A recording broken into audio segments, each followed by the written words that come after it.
नमस्कार प्रणाम। हम सुशील कुमार प्रेमी रूलों के बीच फिर से एक भोजपुरी कविता लेके उपस्थित बानी। ई कविता सासा पतोह के ह। ये कविता के हम लिखे कोशिश कैले बानी। एक सास और पतोह के आपस के झगड़ा हो। ई झगड़ा में कैसे कैसे का होता ये हम लिखे के प्रयास कैले बानी। फिर कतनो झगड़ा लड़ाई होता फिर बाद में सब एके रहता। ई वो लोग सुनी। एक मुट्ठी चिवड़ा ला, एक मुट्ठी चिवड़ा ला, भारी भइल बवाल। एक मुट्ठी चिवड़ा ला भारी भइल बवाल। ऐसन मरलक पतोहिया झापर कि सास के भइल गाल लाल, सास के भइल गाल लाल। रे बुढ़िया तोहर कैसे छुए के हिम्मत भइल। रे बुढ़िया तोहरा कि चिवड़ा कैसे छुए के हिम्मत भइल। जौन चिवड़ा हमरा नैहर से आइल, जौन चिवड़ा हमरा नैहर से आइल। पड़ल रहे गाल पर झापर, पड़ल रहे गाल पर झापर। बुढ़िया हाका बाका भइल आ झापर ओकरा के ऐसन मरलक कि गाल ओकर थाका भइल, गाल ओकर थाका भइल।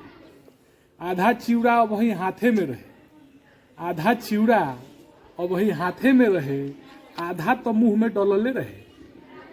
कहलक पतोहिया बेट खौकी रारी, गिर जाओ तोहर दहिया भारी। आपन देवे में लुकावत चलो, आपन देवे में लुकावत चलो।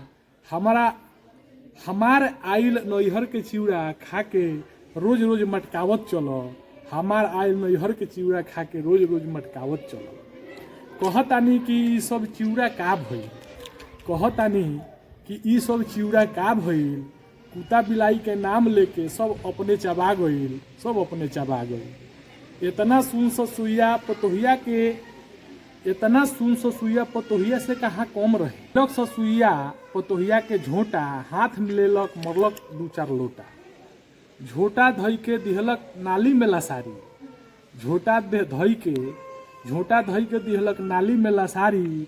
लागल देवे ससुइया किसिम किसिम के गाड़ी। जब पतोहिया के लोटा पड़ल तब उ तिलमिलाइल, जब पतोहिया के लोटा पड़ल तब उ तिलमिलाइल। हाथ में ईंटा लेके दौड़ल उ चिलाई, हाथ में जवन ईंटा रहे देहलक उ चलाई। हाथ में जवन ईंटा रहे देहलक उ चलाई। ईंटा जाके लागल बुढ़िया के कपार, चलैलक ऐसन ईंटा देहलक कपार फार। ई सब देख लोगवा लगलन दुनू के छोड़ावे। फिर बुढ़िया पतोहिया के लागल गोरियावे, फिर बुढ़िया पतोहिया के लागल गोरियावे। ऊ कहे कि हमरा के जैसे फुरलक हमहू एकरा के फारब। ऊ कहे कि हमरा के जैसे फुरलक हमहू एकरा के फारब। हमरा के जैसे ईंटा से मरलक हमहू एकरा के मारब। इतना में पंच जी आके लगनी झगड़ा छोड़ावे, इतना में पंच जी आके लगनी झगड़ा छोड़ावे। जाए तो झगड़ा बाद में करी हो, पहले कपार के तो इलाज करवावो, पहले एक कपार के पट्टी तो बंधवावो। बुढ़िया कहलक कि तुहू ओकरा से मिलल बारो, बुढ़िया कहलक कि तुहू ओकरा से मिलल बारो। हमरा के जन समझावो, तू यदि पंच हुओ तो ओकरो कपार फोड़वावो, तू यदि पंच हुओ तो ओकरो कपार फोड़वावो। महाराज से यदि कुछ ना हुई मुखिया भिड़ी जाए, आ मुखिया अगर ना कुछ कही है तो थाना ले बोलवाई। मुखिया कहलक कि जो थाना में जइबे तो हमरा के का करी ऐसन थाना के तो हम अंगुरी पर नचाई ले।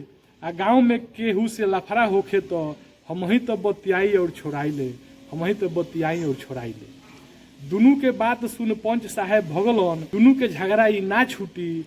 इतना बात उ कहलन, छोड़ो लोग दुनू के ई अपने में फरियहें सो, छोड़ो लोग दुनू के ई अपने में फरियहें सो। फिर दुनू ठीक हो जाई, काल्हे अपने में बतियहें सो।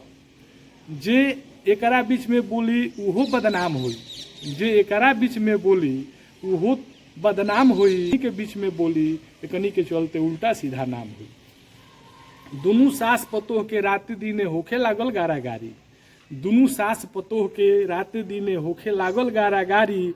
अगल बगल के लोगवा के भी गारी सुनल भइल लाचारी, 2-4 दिन ले खूबे गरियली स आ तब तक देखलन पंच साहेब 1 सप्ताह के बाद एक जगह बैठ के साग भात खैली स तब तक देखलन पंच साहेब साग भात खैली स। कहलन प्रेमी ऐसन के बीच में जे बोली, कहेलन प्रेमी ऐसन के बीच में जे बोली, ऐसन आदमी ओकरे इज्जत दिहन खोली, ऐसन आदमी ओकरे इज्जत दिहन खोली। नमस्कार प्रणाम, हम सुशील कुमार प्रेमी जी। रोलों के बीच एक से बढ़ के एक भोजपुरी कविता जा रहल बा। रोलों से आशा बा कि यह कविता के आगे से आगे बढ़ाई और आनंद ली। फिर से हम एक भोजपुरी कविता लेकर उपस्थित होके हम। धन्यवाद, नमस्कार, प्रणाम।